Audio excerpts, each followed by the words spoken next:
ٹھیک سے دھو برتن، مفت کا کھاتی ہو یہاں تو کم از کم کام ہی ٹھیک سے کر لو۔ ساجدہ بیگم مزید برتن اس کے سامنے رکھ کر رکھ چکی تھی جو بظاہر بالکل صاف تھے، مگر صرف اس کا کام بڑھانا چاہتی تھی۔ ایزل شبیر حسن اور آمنہ کی اکلوتی اولاد، جس نے 15 سال میں ایک کار ایکسیڈنٹ میں اپنے ماں باپ کو کھو دیا تھا، وہ 5 سال سے اب اپنے چچا کے گھر پر ملازموں کی طرح رہ رہی تھی۔ صرف یہاں اس کے دادا ہی اس کے خیر خواہ تھے، مگر وہ بھی خود چچا پر ڈپینڈ کرتے تھے۔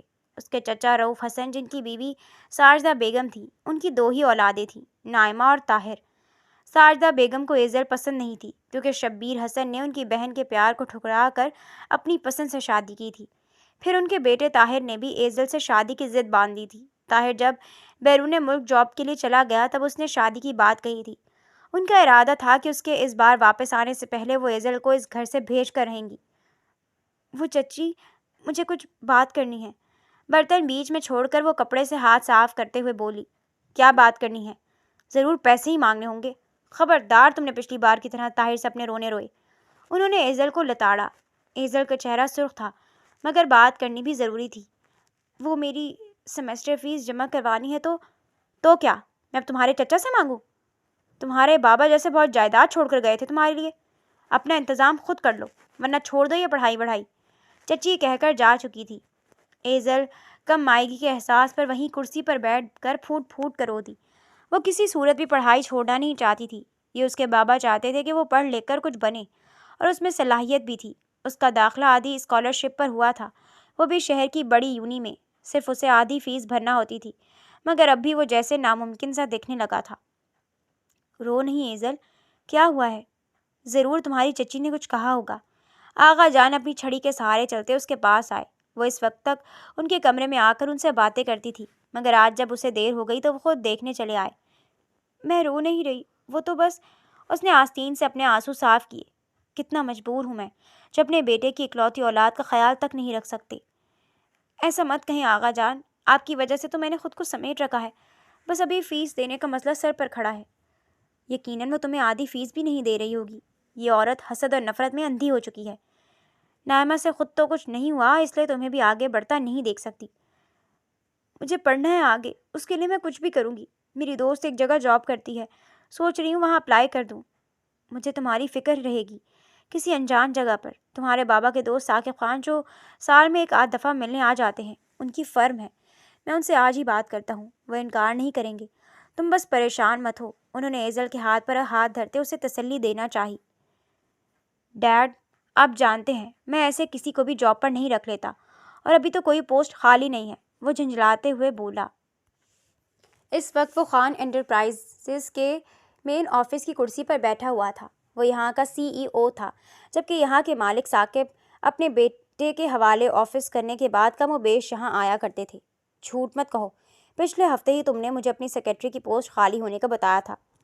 تو کیا آپ چاہتے ہیں میں وہ پوسٹ دے دوں ایسی لڑکی کو جس نے پہلے کبھی جاب نہیں کی؟ وہ میرے دوست کی بیٹی ہے، بہت ذہین لڑکی ہے، ٹاپر ہے، جلدی کام سیکھ جائے گی۔ میں بلا رہا ہوں اسے، تم خود ہی دیکھ لینا۔ انہوں نے انٹر کام پر ایزل کو بلانے کا کہا تو ازمیر جل بھن کر رہ گیا۔ چند منٹ بعد ایزل جھجکتے ہوئے اندر آئی۔ اس نے آج سے پہلے اتنا شاندار آفس نہیں دیکھا تھا۔ ازمیر نے اسے سر تا پیر دیکھا۔ وہ سادہ سی کرتی پر حجاب کیے کہیں سے اس کی پچھلی سیکرٹری جیسی نہیں تھی۔ کیا نام ہے تمہارا؟ ازمیر نے پیپر ویٹ گھماتے ہوئے پوچھا۔ جی، میرا نام ایزل شبیر ہے۔ میں جا رہا ہوں، تم ہینڈل کر لینا سب۔ کوئی بھی مسئلہ ہو بیٹا تم مجھے بتا دینا۔ ازمیر سے بات کرنے کے بعد ثاقب خان نے ایزل کے سر پر ہاتھ رکھا اور چلے گئے۔ ان کے جانے کے بعد ازمیر بھڑک اٹھا۔ اپنی جگہ سے اٹھتا وہ سیدھا اس کے عین سامنے آ کر کھڑا ہو گیا۔ یہ رہا تمہارا جاب لیٹر۔ تمہیں یہ جاب میں ڈیڈ کی وجہ سے دے تو رہا ہوں، مگر آفس سے واپسی کا کوئی وقت فکس نہیں ہے۔ ذرا سی غلطی ہوئی تو بغیر لحاظ کیے دھکے دے کر نکالا جائے گا تمہیں۔ وہ اس پر بھی بغیر کچھ کہے اسے تھینک یو کہتی خوشی سے بے حال تھی۔ اب جاؤ کافی لے کر آؤ میرے لیے، بنا چینی کی۔ اگر میرے مطابق نہیں ہوئی تو تمہاری نوکری گئی۔ وہ خوشی اور خوف کی ملی جلی کیفیت میں بھاگی۔ ازمیر اسے اس حد تک عاجز کر دینا چاہتا تھا کہ وہ خود جاب چھوڑ دے، مگر اگلے کچھ دنوں میں وہ اس لڑکی سے رات کے اندھیرے میں شادی کرنے پر مجبور ہو جائے گا، اس بات کا اندازہ نہیں تھا۔ چند منٹ بعد ہی وہ کافی بنا کر لے آئی تھی۔ یہ رہی آپ کی کافی، اس نے پرجوشی سے کہتے اس کے سامنے کافی کا مگ رکھ دیا۔ ازمیر نے ایک سپ ہی لیا تھا کہ وہ بدمزہ ہوتے مگ واپس اس کی جگہ پر رکھا۔ تمہیں میں نے کہا تھا کہ چینی مت ڈالنا، اور تم نے اتنی ڈالی ہے کہ میرا منہ انتہائی میٹھا ہو گیا۔ تو آپ کیا کڑوا پسند کرتے ہیں؟ وہ حیرت سے پوچھ بیٹھی۔ مس ایزر، آپ میرا ضبط مت آزمائیں، یہ کافی لے جا کر پھینک دو۔ وہ دانت پیس کر بولا۔ رسک ضائع ہوگا۔ او گاڈ، تم مجھے لیکچر مت دو، خود پی لو، اس نے تپ کر کہا۔ ایزر نے لب ہونٹوں سے لگایا اور پلٹ گئی، جبکہ ازمیر نے سوچ لیا تھا کہ وہ زیادہ دن اسے یہاں کام کرنے نہیں دے گا۔ سر دیکھا ہے کیسے چلتے ہیں اکڑ کر، جیسے ان کی گردن میں سریا فٹ ہو، وہ ہنستے ہوئے بولی۔ پر سر ہیں تو ہینڈسم۔ یاسر نے اپنا خیال ظاہر کیا۔ اس کی نظریں ایزل کے چہرے اور ہاتھوں پر جمی تھیں۔ اسے آفس میں کام کرتے 2 دن ہوئے تھے۔ ابھی بھی وہ اپنے کیبن کو چھوڑ کر یہاں موجود تھی جہاں باقی سٹاف کام کرتا تھا۔ ارے ان کی ناک پر اتنا غصہ دھرا رہتا ہے، صبح مرچیں چبا کر آتے ہیں کیا؟ میں ہوں ازمیر ڈون ڈشم، وہ ہاتھ کا مکہ بنا کر بولی تو یاسر ہنسنے لگا، مگر اس کی ہنسی ایزل کے پیچھے کھڑے ازمیر کو دیکھ کر تھمی۔ ایزل، یاسر نے اشارہ کرنا چاہا، مگر اس وقت وہ کچھ نہیں سن رہی تھی۔ اف، کھڑوس بورس کا ایوارڈ ہوتا تو انہیں بھی ملتا، چنگیز خان نہ ہو تو۔ وہ ناک چڑھا کر بولی۔ یہاں باتیں کرنے نہیں آتے ہیں، یہ آفس ہے، وہ کچھ سختی سے بولا۔ یہ لڑکی حد سے زیادہ بیوقوف تھی جو 2 ہی دن میں آفس میں دوستیاں بڑھا رہی تھی۔ جی سر، وہ دانتوں تلے دانت دبا کر بولی۔ اٹھے اور میرے کیبن میں آئیں۔ اسے حکم دے کر وہ جا چکا تھا۔ دیکھا انہیں، مجھ سے کوئی خاص مسئلہ ہے، بس میں منہ پر زپ لگا کر رکھ لوں۔ وہ بڑبڑاتے ہوئے اپنی جگہ سے اٹھی۔ اچھا وہ سب چھوڑو، کل میری برتھ ڈے ہے تو تم ضرور آنا، آفس سے واپسی پر چلیں گے۔ کیا واقعی؟ میں آؤں گی، سب سے بھی مل لوں گی، ورنہ یہاں تو سب باس کی وجہ سے سڑا ہوا منہ بنا کر ہی رکھتے ہیں۔ حامی بھر کر وہ جا چکی تھی، جبکہ یاسر کے چہرے پر مکروہ مسکراہٹ آ رہی تھی۔ اس نے آفس کا دروازہ کھولا اور سر جھکائے کسی مجرم کی طرح ایک طرف کھڑی ہو گئی۔ کیا آپ کو میرے کاموں کا شیڈیول سمجھ آیا؟ جی سر، وہ میں نے سمجھ لیا ہے۔ تو پھر میری کافی کہاں ہے؟ وہ تپ گیا۔ وہ سر میں ابھی لائی، بغیر چینی والی۔ دانتوں کی نمائش کرتی وہ جا چکی تھی، جبکہ ازمیر اسے محض گھور کر رہ گیا۔ کیا کر رہی ہو؟ میں نے کہا تھا نا میری برتھ ڈے ہے، آف ٹائم ہو چکا ہے، آدھے سے زیادہ لوگ تو پہنچ بھی گئے ہوں گے۔ ہاں یار، بس یہ کھڑوس سر نے اتنا کام دے دیا تھا، یہ ہونے والا ہے، میں آ جاؤں گی، تم چلے جاؤ۔ ارے باقی سب نے میرا گھر دیکھنا ہے، تم نے نہیں دیکھا ہوا، تو ایسا کرو میرے ساتھ چلو۔ ٹھیک ہے، بس مجھے 5 منٹ دو، وہ مسکراتے ہوئے بولی۔ یاسر وہیں بیٹھ چکا تھا۔ جب وہ فری ہوئی تو وہ اسے لیے اپنی گاڑی میں سوار ہو کر گھر پہنچ چکا تھا۔ کیا آفس کے علاوہ بھی تمہارے دوست ہوں گے؟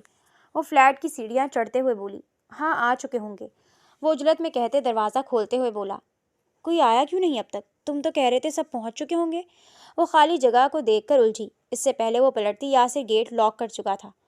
اف، سب کو چھوڑو، جب ہم دونوں ہیں یہاں تو کسی کی کیا ضرورت ہے؟ اچانک یاسر کا لہجہ ہی بدل گیا۔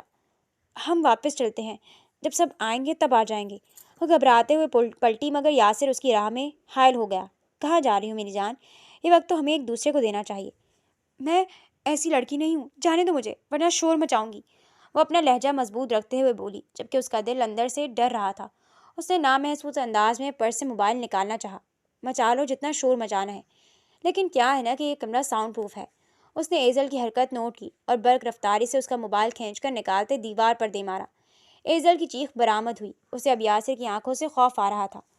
تمہیں جتنے پیسے چاہیے میں دے دوں گی، مجھے جانے دو، وہ یاسر کی گرفت میں جھٹپٹائی۔ مجھے پیسے نہیں چاہیے، ویسے بھی تم کتنے ہی دے پاؤ گی، مگر تمہارا یہ جو حسن ہے، اف، ویسے تو بہت فری ہو رہی تھی آفس میں، اب کیوں نخرے دکھا رہی ہو؟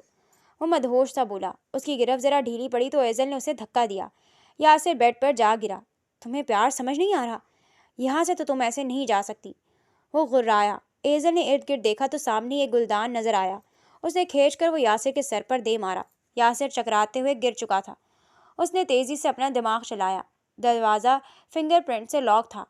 یاسر مر گیا یا نہیں، اس بات کا اندازہ لگانا مشکل تھا۔ اس نے یاسر کی جیب سے موبائل نکالا۔ وہ ابھی بھی کرا رہا تھا۔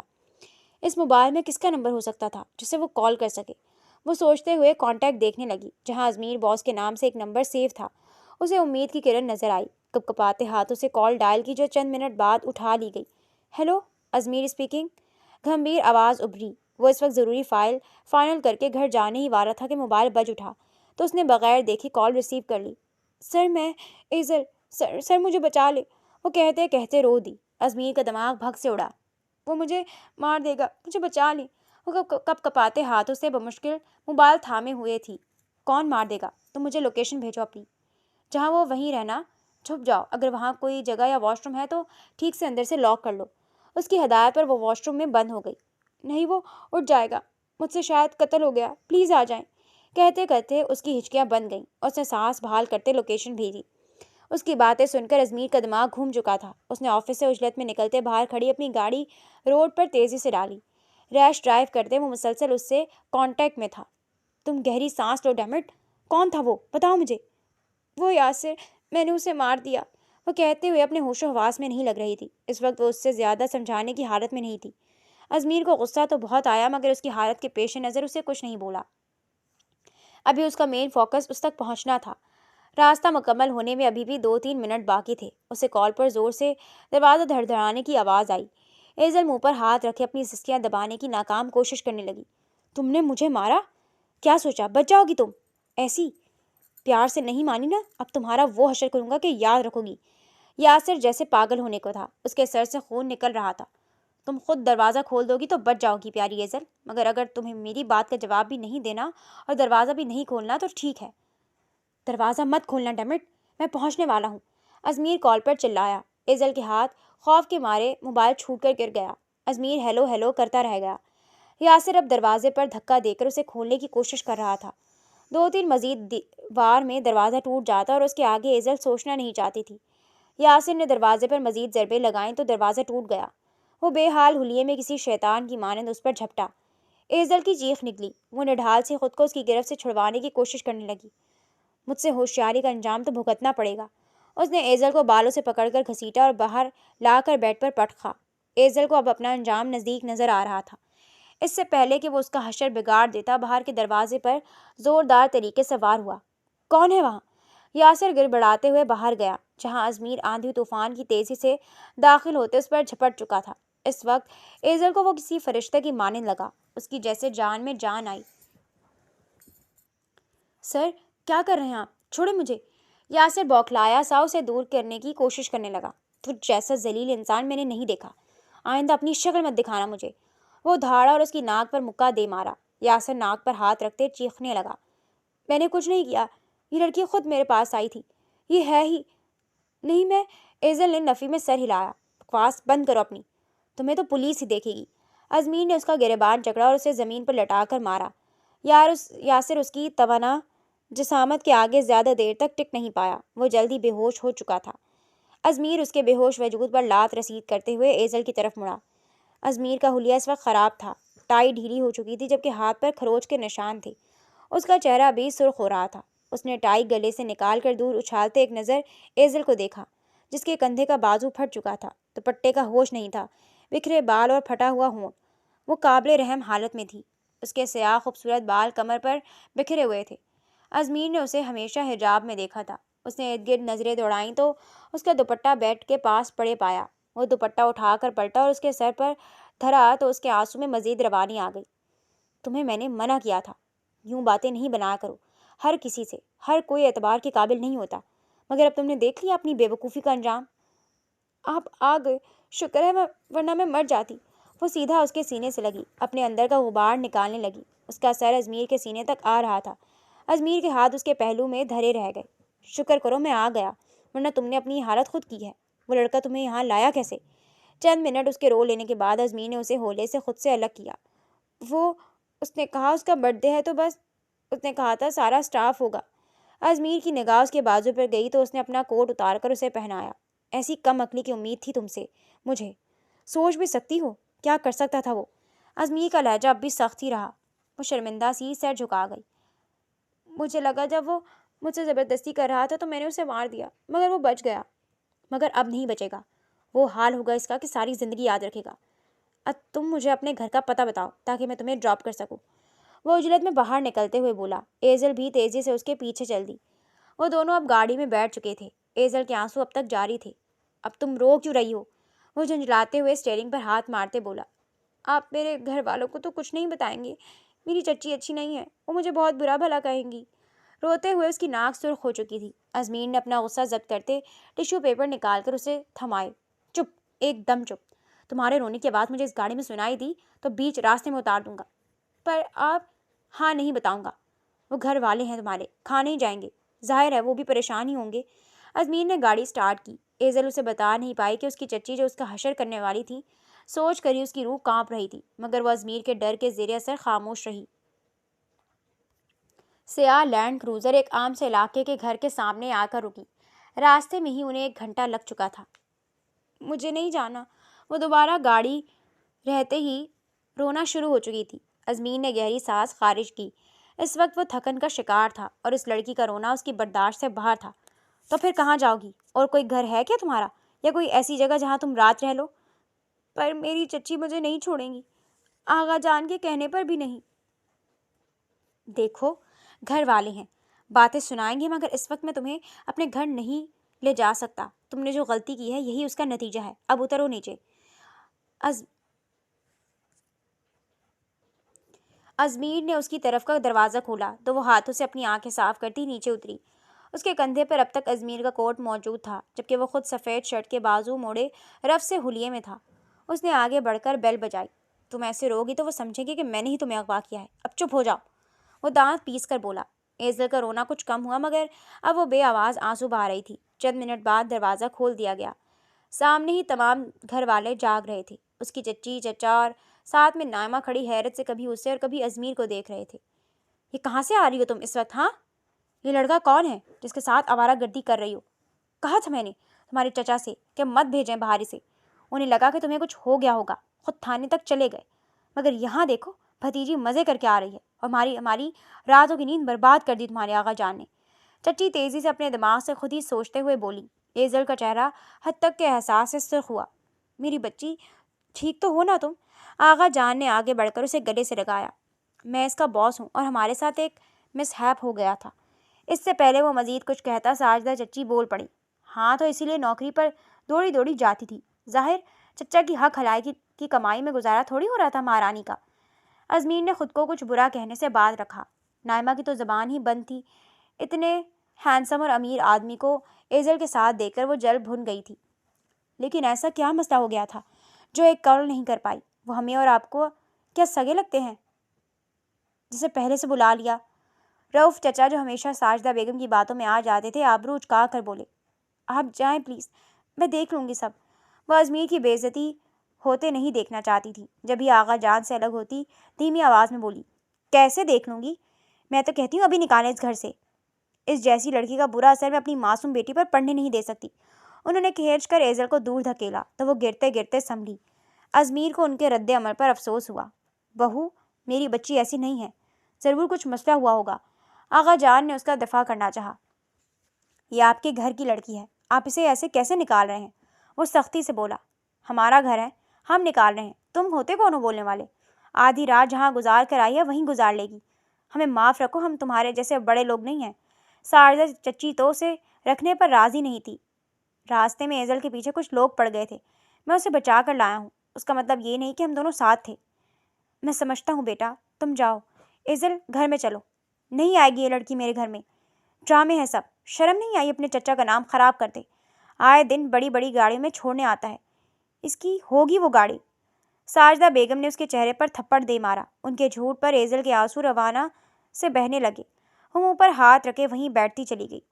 چچی مجھے رکھ لیں، آپ سب نائمہ سے پوچھ لیں، وہ تو میرے ساتھ ہوتی ہے گھر میں، ایسی کوئی بات نہیں ہے۔ یہ سچ کہہ رہے ہیں، میں اس وقت کہاں جاؤں گی؟ وہ اتنی ذلت کے باوجود ہاتھ جوڑتے ہوئے بولی۔ سب نے نائمہ کی جانب دیکھا۔ اس نے اپنی ماں کی طرف دیکھا جو اسے ہی گھور رہی تھی۔ یہ سچ ہے، میں نے خود اسے چھپ چھپ کر راتوں کو کال پر بات کرتے دیکھا ہے۔ اس کے جھوٹ پر ایزل کو اب اپنی زندگی اندھیر دکھنے لگی۔ تم کچھ بول کیوں نہیں رہے رؤف؟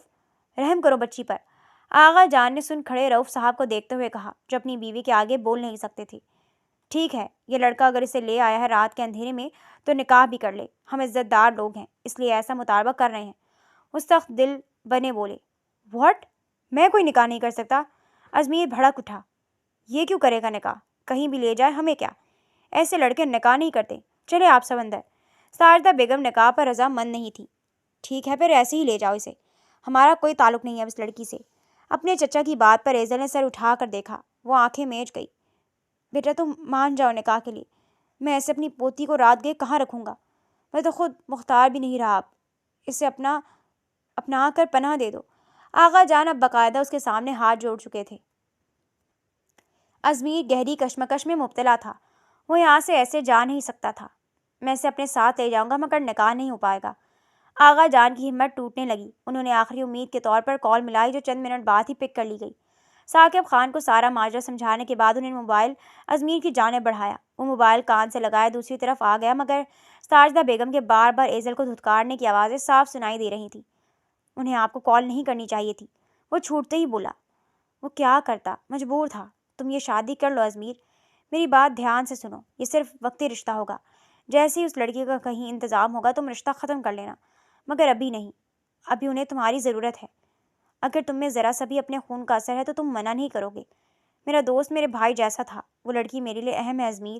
ثاقب خان کی آواز میں مان تھا۔ اس نے گہری سانس خارج کی، خود کو سمجھایا کہ یہ صرف وقت نکاح ہوگا، بعد میں وہ جلد از جلد اسے چھوڑ دے گا۔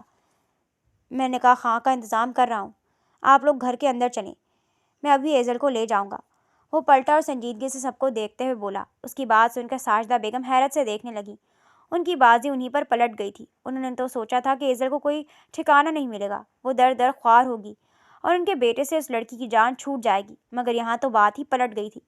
نائمہ کو تو یقین ہی نہیں آ رہا تھا کہ ایزل کو بیٹھے بٹھائے اتنا حسین لڑکا مل چکا تھا۔ ماشاء اللہ، میری بیٹی بن کر گھر آ گئی تم۔ ثاقب خان نے اس کا استقبال کیا۔ وہ ان کے ہمراہ گھر میں آئی۔ یہ گھر کا محل زیادہ لگ رہا تھا۔ وہ ان کی بات پر مسکرا بھی نہ سکی۔ وہ پہلی دلہن تھی جس کے کپڑے بھی اس قابل نہیں تھے کہ اسے کسی سے ملوایا جا سکے۔ اس کی چچی نے اسے گھر سے ایک سامان تک نہیں لینے دیا تھا۔ ڈیڈ، آپ نے دوائی لی؟ ٹھیک سے؟ ازمیر اسے مکمل نظر انداز کرتے ثاقب خان سے مخاطب ہوا۔ ہاں لے لی ہے۔ ایزل، تم بھی تھک گئی ہوگی بیٹا، ہم صبح بات کریں گے۔ کسی بھی چیز کی ضرورت ہو تو ازمیر یا مجھے بتا دینا، ازمیر تمہیں کمرے تک چھوڑ دے گا۔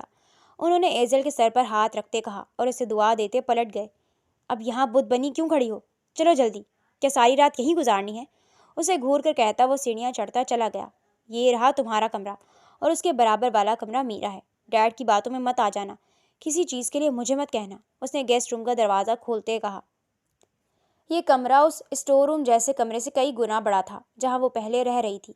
اس نے اپنا حجاب اسٹائل میں بندھا دوپٹہ کھولا تو اس کے سیاہ بال آبشار کی مانند اس کے کندھے پر بکھر گئے۔ ازمیر کی نگاہ اٹھی، وہ لب بھیج کر رہ گیا کیونکہ وہ نہیں چاہتا تھا کہ کسی بھی طرح ان کے درمیان بے تکلفی بڑھی، جبکہ ایزل کہیں مطمئن تھی کہ وہ اس کا محرم ہے۔ جب ہی اپنے بال کھول دیے۔ یہ بال تم نے کیوں کھولے ہیں؟ واپس باندھو انہیں۔ مگر مجھے ریلیکس ہونا ہے، یہ کمرہ شاید آپ نے ہی مجھے دیا ہے۔ ازمیر کو اپنی بے دھیانی پر تاؤ آیا۔ ہاں تو ابھی میں یہاں موجود ہوں، تم ایسی کوئی حرکت نہیں کرو۔ ٹھیک ہے۔ ازمیر قدم قدم چلتا اس کے سامنے آیا۔ جو کچھ ہو چکا تھا اسے وہ بدل نہیں سکتا تھا، مگر شادی کا لفظ ابھی دور دور تک اس کے خیال میں نہیں آیا تھا۔ اس گھر میں کوئی عورت نہیں ہے، اس لیے ملازم تمام میل ہیں۔ کل تک ایک عورت بھی آ جائے گی، لیکن تم ایک بات کان کھول کر سن لو۔ اس نے انگلی اٹھا کر تنبیہ کی۔ کیا؟ ایزل کی آنکھیں خوفزدہ تھیں۔ یہ رشتہ عارضی ہے، میں نے مجبور ہو کر تم سے شادی کی ہے۔ آفس میں اس بات کا پتہ کسی کو نہیں چلنا چاہیے، ورنہ تمہیں اس گھر میں رہنے نہیں دوں گا۔ کوشش کرنا کہ ڈیڈ سے دور رہو، ان سے زیادہ دوستی بڑھانے کی ضرورت نہیں ہے۔ جتنا جلدی ہو سکے اپنا بندوبست کر لو تو اچھا ہے، اس کے بعد میں تمہیں چھوڑ دوں گا۔ ایزل محض سر ہلا کر رہ گئی، اس کے علاوہ وہ کچھ نہیں کہہ سکتی تھی۔ اس کی آنکھوں میں سوال تھا۔ کیا ہوا؟ اب کیا کہنا ہے؟ ازمیر جھنجھلایا۔ کچھ بھی نہیں، بس میرے پاس کپڑے نہیں ہیں، مجھے فریش ہونا ہے۔ میں ملازم سے کہہ کر تمہیں اپنا کوئی سوٹ بھیج دیتا ہوں۔ وہ جا چکا تھا جبکہ اتنی جلدی آنے والے اس بدلاؤ کو ابھی تک ایزل کا ذہن قبول نہیں کر پا رہا تھا۔ ازمیر، تم یہاں ناشتہ شروع کر چکے ہو، جا کر ایزل کو بلا کر لاؤ۔ ثاقب خان نے اسے گھورا جو ناشتہ کرنے میں بہت مصروف دکھائی دے رہا تھا۔ ان میڈم کو میں اٹھانے جاؤں؟ میری سیکرٹری ہے وہ ڈیڈ، کم آن۔ وہ طنزیہ بولا۔ بیوی ہے اب تمہاری، اچھی بات نہیں، آج اس کا پہلا دن ہے اس گھر میں۔ ڈیڈ یہ صرف وقتی ہے، آپ اسے میری بیوی نہیں کہیں پلیز۔ ازمیر، ابھی جاؤ اور اسے بلاؤ۔ وہ تنبیہ کرتے کرسی گھسیٹ کر بیٹھ گئے۔ ازمیر غصے سے ناشتہ چھوڑ کر اوپر اس کے کمرے میں بغیر کھٹکائے داخل ہوا۔ کمرے میں مدھم روشنیاں جل رہی تھیں، جبکہ ایزل اپنی نیند پوری کرنے میں مصروف بیڈ پر آڑی ترچھی لیٹی تھی۔ اس کی شرٹ ایزل کی لیے بڑی تھی، جس کی وجہ سے اس کا کندھا صاف دکھ رہا تھا۔ سفید رنگ کے کمفرٹر میں دبکی چہرے پر معصومیت سمیٹے وہ کسی اور ہی دنیا کی معلوم ہو رہی تھی۔ ازمیر بغیر قدموں کی چاپ پیدا کیے اس تک پہنچا۔ ایزل کے بے ڈھنگے پن سے سونے پر اس نے نفی میں سر ہلایا۔ ایزل، وہ دھیمی آواز میں بولا مگر اس پر کوئی اثر نہیں ہوا۔ ایزل، اس نے ایزل کا کندھا تھپتھپانا چاہا مگر اس نے ازمیر کا وہی ہاتھ پکڑ کر اپنے پہلو میں دبا لیا۔ ازمیر اس اچانک افتاد پر گھبرا گیا۔ ایزل نے کروٹ لی تو وہ سیدھا اس کے اوپر گرا۔ ایزل اچانک اس کے وزن کی وجہ سے گھبرا کر اٹھی تو اس کو اپنے پہلو میں پایا۔ آپ یہاں؟ وہ چیخی تو ازمیر کو اپنی سچویشن بری لگی۔ وہ کیا سوچ رہی ہوگی کہ وہ کیا کر رہا تھا؟ میں یہاں تمہیں اٹھانے آیا تھا اور تم ایسے مردوں سے شرط لگا کر سونی تھی کہ بس۔ وہ اس پر چڑھ دوڑا۔ تو آپ یہاں میرے برابر میں؟ اس نے ازمیر کی نظریں کندھے پر محسوس کی تو اس نے شرٹ کو مٹھی میں دبوچتے اوپر کیا۔ میں یہاں تمہیں اٹھا رہا تھا تو تم نے خود مجھے کھینچ لیا۔ اٹھو، اب کیا یہاں میرے ساتھ ہی لیٹے رہنا ہے؟ ازمیر اسے ڈپٹتے ہوئے اپنی جگہ سے اٹھا۔ چلو اب کس انتظار میں ہو؟ وہ کہہ ہی رہی تھی کہ ازمیر نے اس کا ہاتھ پکڑ کر اسے کھینچا اور اسے لیے ساتھ نیچے آ گیا۔ مجھے آفس کے لیے دیر ہو رہی ہے، اس لیے ڈیڈ کے سامنے تمیز سے بیٹھ کر ناشتہ کرو۔ اس نے ایزل کو کرسی پر بٹھا دیا۔ بکھرے بال اور اس کے کپڑوں میں ملبوس وہ شرمندہ سی سر جھکا کر رہ گئی، جبکہ وہ بے پرواہ بنا واپس ناشتہ کرنے لگا۔ تم اسے فریش ہونے کا موقع تو دیتے ازمیر، جیسے خود ہوا کے گھوڑے پر سوار رہتے ہو، ویسے ہی اسے بھی اٹھا دیا۔ ڈیڈ مجھے دیر ہو رہی تھی، آفس جانا ہے۔ تو کیا ایزل روز ایسے کپڑے پہنے گی؟ تم کچھ ڈریسز اسے لے جا کر دلوا دو تاکہ وہ بھی آفس جا سکے۔ ڈیڈ میرے پاس ان سب چیزوں کا ٹائم نہیں ہے، آپ جانتے ہیں۔ کوئی بات نہیں انکل، میں خود لے لوں گی، وہ بال کان کے پیچھے رستی ہوئی بولی۔ ازمیر بغیر کچھ سنے نیپکن سے ہاتھ صاف کرتے جا چکا تھا، جبکہ ایزل لب کو چلتی ناشتے کو دیکھنے لگی۔ بیٹا، اس کی باتوں کو سیریس مت لینا، کہتا یہ خود ہے، ویسا ہی سب کو سمجھتا ہے، پر تم آ گئی ہو نا، مجھے امید ہے ازمیر کچھ ضرور بدل جائے گا۔ انکل وہ بالکل پرفیکٹ ہیں، میں ہی ان کی لائف میں اچانک آ گئی ہوں، تو میری وجہ سے وہ کیوں بدلیں گے خود کو؟ وہ سادہ سے لہجے میں بولی۔ تم بہت اچھی بچی ہو، مگر تمہارے ساتھ جو بھی ہوا ازمیر نے مجھے سب بتا دیا۔ ازمیر کی زندگی میں کوئی لڑکی نہیں آئی، مگر اب میں خود چاہتا تھا کہ اس کا گھر بس جائے، تم اس کے لیے بہترین ہو۔ انکل میں کیسے ہو سکتی ہوں؟ میں تو مجبوری میں ان کے گلے پڑ گئی۔ ایزل نے ایک نظر خود کو آئینے میں دیکھا تو ثاقب خان کی باتیں یاد آنے لگی۔ وہ کوشش تو کر سکتی تھی، ایک کوشش اس رشتے کو بچانے کی، شاید وہ کامیاب ہو جاتی، کیونکہ جو رشتہ خدا نے جوڑا تھا وہ اسے توڑنا ہرگز نہیں چاہتی تھی۔ ازمیر کو شاید ایسی ہی لڑکیاں پسند تھیں، وہ دل ہی دل میں اسے چاہنے لگی تھی۔ اس نے گہری سانس خارج کی اور باہر نکلی۔ وہ سیاہ رنگ کی ساڑی میں ملبوس تھی، اس کے بازو پر سیاہ نیٹ لگی ہوئی تھی، جس سے جھانکتے اس کے سڈول بازو کسی کو بھی اپنی جانب راغب کر سکتے تھے۔ اس کی بل کھاتی کمر اس کے چلنے سے واضح ہو رہی تھی، حجاب کو اسٹائل سے سیٹ کی ہوئی تھی، جس کی وجہ سے اس کا چہرہ دمک رہا تھا۔ ہلکے میک اپ سے سجے چہرے کے ساتھ جیسے ہی وہ آگے بڑھنے لگی، لوگوں کی نگاہیں اس پر ٹھہرتی گئیں، مگر وہ کانفیڈنس سے کھڑی ایک ویٹر سے جوس کو گلاس لے کر آہستہ آہستہ پینے لگی۔ ازمیر کا بزنس پارٹنر ارمان گلاس تھامے اس کے پاس آ چکا تھا، اس کی آنکھوں میں ستائش چھپی ہوئی تھی۔ آپ لگ نہیں رہا وہ آفس والی ازمیر کی بورنگ سی سیکرٹری ہیں، وہ ہنسا۔ جی ماحول کا فرق ہوتا ہے بس۔ اس نے ایک سپ لیا۔ ازمیر نے سرسری نظر ارد گرد دوڑائی تو جہاں وہ کھڑی باتوں میں مشغول تھی، ازمیر کو یقین نہ آیا تو اس نے واپس دیکھا۔ اس کا حلیہ دیکھ کر ازمیر کو حیرت ہوئی۔ وہ ایکسکیوز کرتا اس کی جانب بڑھا۔ ایزل کسی بات پر کھلکھلا رہی تھی۔ یہ بہت اچھی باتیں کرتی ہیں ازمیر، آئی لائک اٹ، ورنہ تمہارے ساتھ رہ کر تو یہ اتنا سیریس لگتی تھی۔ ارمان ہنسا، جبکہ ازمیر اب ایزل کو کھا جانے والی نظروں سے دیکھ رہا تھا۔ اسے نہ جانے کیوں سب کی اٹھتی نظریں ایزل کی جانب اچھی نہیں لگ رہی تھیں۔ اس کا بس چلتا تو اسی وقت اسے یہاں سے غائب کر دیتا۔ ایزل بہت باتیں ہو گئی ہیں، تمہیں اب شاید کام ہوں گے، ازمیر دانت پیس کر بولا۔ ازمیر کام تو ہوتے رہیں گے، کیوں ایزل؟ ارمان دوستانہ انداز میں بولا۔ اس کا اتنا فرینک ہونا ازمیر کو ایک آنکھ نہیں بایا تھا۔ جی ارمان، ایزل نے تائید کی۔ ارمان کیا ہے یہ؟ ارمان سر کہو، ازمیر تیزی سے بولا۔ میں نے ہی کہا ہے، یہ کوئی آفس نہیں جو وہ ارمان کہے۔ ارمان بولا تو ازمیر کو جیسے آگ ہی لگ گئی۔ ایزل 2 منٹ میرے ساتھ آنا، میں بھی واپس آتا ہوں ارمان۔ اس سے ایکسکیوز کر کے وہ گھر کے اندر کی جانب بڑھ گیا تو ناچار ایزل بھی ارمان سے واپسی کا کہہ کر اس کے پیچھے چلی گئی۔ اندر جاتے ہی ازمیر نے اس کا ہاتھ پکڑا اور اسے کھینچتا ہوا اپنے کمرے میں لا کر اس کا ہاتھ جھٹکے سے چھوڑا، ٹائی کی نوٹ ڈھیلی کرتے دور اچھالی۔ تم وہاں کیا کر رہی تھی؟ میں نے تمہیں آنے کے لیے نہیں کہا تھا۔ اس نے ایزل کے بازو کو پکڑ کر جھنجھوڑ ڈالا۔ مجھے انکل نے کہا تھا کہ پارٹی کے بزنس کی تو بطور سیکرٹری مجھے بھی جانا چاہیے۔ وہ تکلیف سے آنکھیں میچتے چلائی۔ تمہیں منع کیا تھا میرے معاملات میں دخل اندازی مت کرنا، پھر بھی تم باز نہیں آئی۔ یہ لباس، ایسے لباس تم پہنتی ہو جو اب پہنا؟ اس نے ایزل کی کمر کو پکڑ کر کھینچتے خود سے لگایا۔ یہ کیا کر رہے ہیں؟ وہ جھجکتے ہوئے بولی۔ یہی جس کی تم کھلے عام دعوت دے رہی تھی۔ یہ بازو آج سے پہلے تو میں نے ایسے نہیں دیکھے، ان کو بھی کور کرنے کا ایسے تکلف کیوں کیا ہے؟ وہ طنزیہ بولا۔ ایزل کو اس کے کلون کی مہک ارد گرد لپٹتی ہوئی محسوس ہوئی۔ سر لیو می پلیز۔ ازمیر کی نگاہ ان سرخ رنگوں سے سجے لبوں پر گئی تو اس کے اپنے حلق میں جیسے کانٹے اگائے۔ اس سے پہلے وہ کوئی گستاخی کرتا اس نے انگوٹھے کی مدد سے اس کے لب رگڑ ڈالے۔ کیوں سب کی نظروں میں آنے کے لیے کر رہی تھی نا یہ تم؟ کیا تم مجھے اٹریکٹ کرنا چاہ رہی تھی؟ مگر ایسے لباس مجھے پسند نہیں ہے، اتنی دخل اندازی اپنی زندگی میں برداشت نہیں کر سکتا میں، اس لیے کوشش کرو جتنا جلدی ہو سکے یہاں سے چلی جاؤ۔ ازمیر خود اس کی قربت میں بمشکل خود کو سنبھالے ہوئے تھا، اس لیے اپنا غصہ اس پر نکالنے کے بعد اسے دور دھکیلتا چلا گیا۔ اپنی اس قدر بے عزتی پر ایزل وہیں منہ پر ہاتھ رکھ کر اپنی سسکیاں روکتی بیٹھتی چلی گئی۔ اسے اپنی عزت نفس عزیز تھی، اس لیے اس نے یہاں سے جانے کا فیصلہ کر لیا تھا۔ روتے روتے وہ نہ جانے کب نیند کی وادیوں میں اترتی چلی گئی۔ وہ رات بھر اپنے کمرے میں نہیں آیا تھا، کچھ تھا جو اس کے دل کو برا لگ رہا تھا، مگر اب اسے آفس جانا تھا۔ اس نے دھیرے سے کمرے کا دروازہ کھولا۔ اسے یوں زمین پر بیڈ سے ٹیک لگائے سوتا دیکھ کر ازمیر کو گلٹ بھی ہوا، مگر وہ ہرگز ظاہر نہیں ہونے دینا چاہتا تھا۔ ایزل کے چہرے پر جھولتی لٹ اسے بہت پریشان کر رہی تھی۔ اس نے آگے بڑھ کر اس لٹ کو پیچھے کرنا چاہا مگر رک گیا۔ ایزل اٹھو، اس کی آواز بلند ہوئی۔ جی۔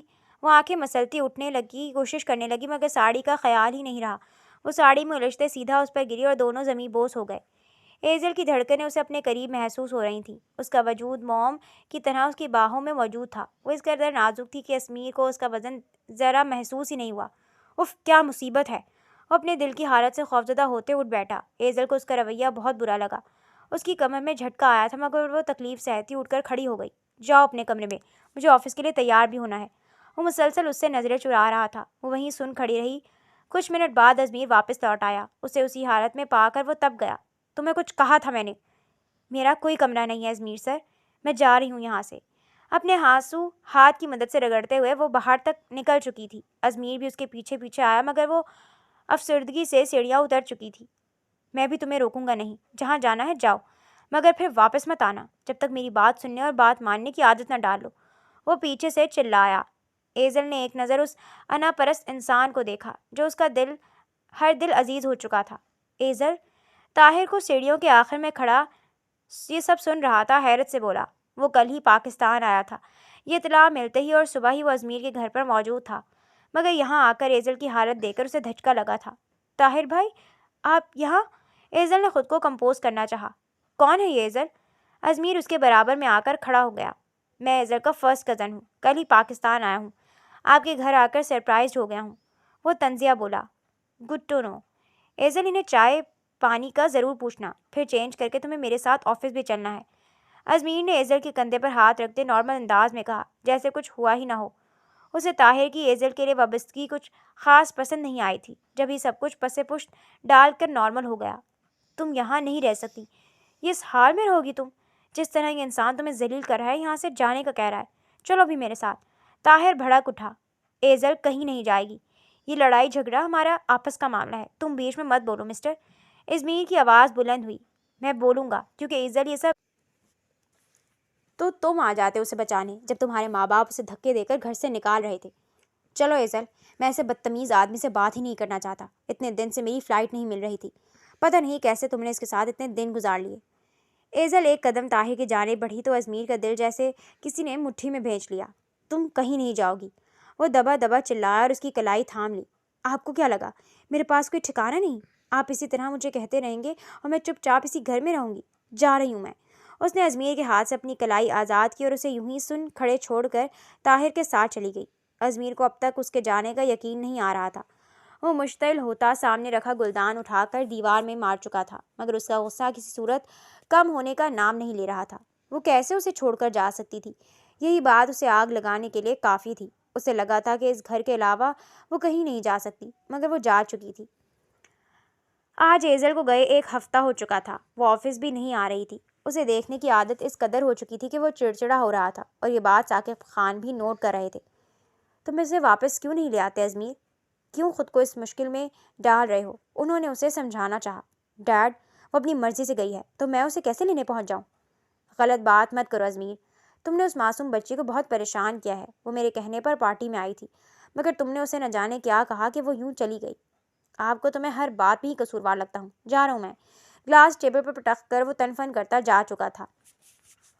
وہ ابھی آفس پہنچ کر لیپ ٹاپ آن کر کے اپنا کام پر فوکس کرنے کی کوشش کر رہا تھا کہ انٹر کام بج اٹھا۔